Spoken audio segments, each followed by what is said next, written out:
मेरे प्रिय विद्यार्थियों, आज गोस्वामी तुलसीदास जी द्वारा रचित बाल कांड से अवतरित कुछ चौपाइयाँ और दोहा दिया गया है। इम्पोर्टेंट भी है, परीक्षा में पूछा भी गया है। तो चलिएगा इसको लिखने समझने की कोशिश करते हैं। तो प्रसंग तो आपको लिखना ही है, संदर्भ भी आपको लिखना है, व्याख्या मैं बता रहा हूँ। तो संदर्भ में आप क्या करेंगे, लिखेंगे प्रस्तुत काव्यांश गोस्वामी तुलसीदास जी द्वारा रचित श्री रामचरितमानस के बालकांड से उद्गृत है, उद्बोधित है, लिया गया है। ऐसे भी यह हमारी पाठ्य पुस्तक के काव्य खंड में धनुष भंग नामक शीर्षक से लिया गया है। प्रसंग में आप लिखेंगे,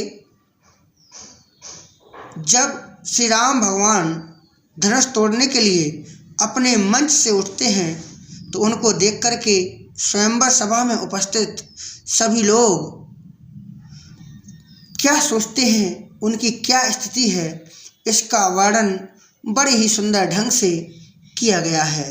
अब चलिएगा व्याख्या को देखते हैं। व्याख्या को देखेंगे।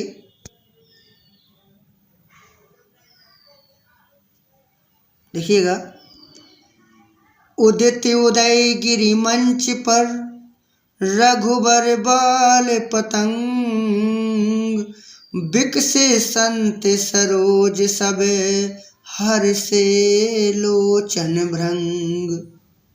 अर्थात यहाँ पर गोस्वामी तुलसीदास जी कहते हैं कि उदित उदयगिरि मंच पर, यानी कि जो मंच बना हुआ है, उस मंच रूपी उदयाचल पर्वत पर, उदयाचल पर रघुवर बाल पतंग, श्री रघुनाथ जी बाल सूर्य की तरह उदय होते हैं। रघुवर बाल पतंग यानी कि श्री रामचंद्र जी बाल सूर्य, छोटे सूर्य की भांति सुशोभित हो रहे हैं। कैसे? बिकसे संत सरोज सभे हर से लोचन भृंग। जिस तरीका से सब संत रूपी कमल, बिकसे संत सरोज, सरोज यानी कि कमल, यानी कि संत रूपी कमल खिल उठे हैं, और नेत्र रूपी भौरे भी लोचन भृंग, हर से लोचन भृंग, और नेत्र रूपी भौरे प्रसन्न हो गए हैं। यानी कि सभी साधु संत श्री रामचंद्र जी को देख करके प्रसन्न हो गए हैं। और आगे वर्णन किया है तुलसीदास जी ने, नृपह केरी आशा निसनासी, बचन नखत अवलीन प्रकाशी, मानी महप कुमुद सकुचाने, कपटी भूप उलूक लुकाने।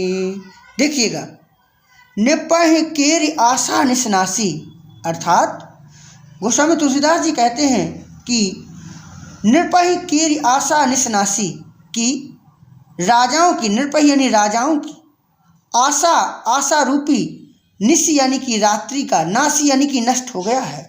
राजाओं की आशा रूपी रात्रि का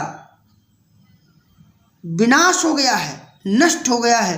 बचन नखत अवलीन प्रकाशी, और उनके वचन रूपी तारों के, नखत यानी कि नक्षत्र, तारों के अवलीन प्रकाशी, समूह का चमकना बंद हो गया। प्रकाशी यानी प्रकाश देना बंद हो गया है। वचन नखत अवलीन प्रकाशी, यानी कि उनके वचन रूपी तारों के समूह का चमकना बंद हो गया है, अर्थात वो मौन हो गए हैं। यानी कि जो राजा महाराजा जो बैठे हुए आशा लगाए थे कि हम धनुष को तोड़ेंगे, हम धनुष को तोड़ेंगे, लेकिन श्री रामचंद्र जी के खड़े होते ही उन सभी तारों का चमकना बंद हो गया। अब वो मौन हो गए हैं, अब कोई बोल नहीं रहा है, बिल्कुल सभी बैठे हुए हैं। कैसे? मानी महिप कुमुद सखचाने, मानी महिप कुमुद सखचाने। कैसे? मानी महिप, अभिमानी राजा रूपी, कुमुद यानी कि कमल, सकुचाने यानी कि संकुचित हो गए हैं। मानी महप कुमुद सकचाने, अब मानी राजा रूपी कमल मुरझा गए हैं। और कपटी भूप उल्लू के लुकाने, और कपटी जो कपटी थे राजा रूपी उल्लू, जो कपटी भूप उल्लू यानी कि जो राजा उल्लू की तरह कपटी थे या कपटी उल्लू की तरह लुकाने यानी कि छिप गए हैं।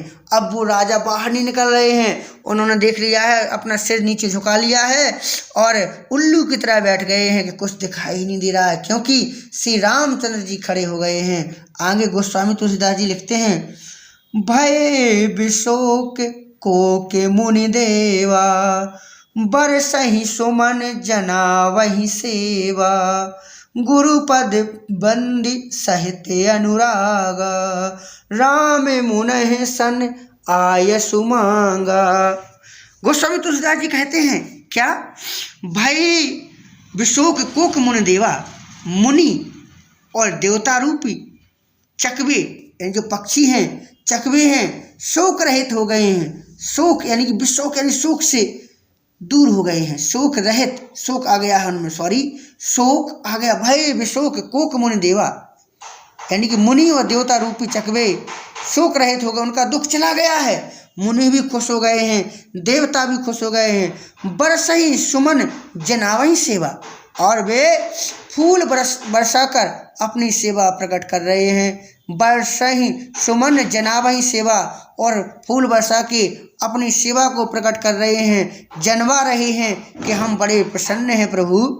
फिर गुरुपद बंदी सहित अनुरागा यानी कि गुरुपद बंदी सहित अनुरागा, प्रेम सहित गुरु के चरणों की वंदना करके राम मुनहि सन आयुष मांगा।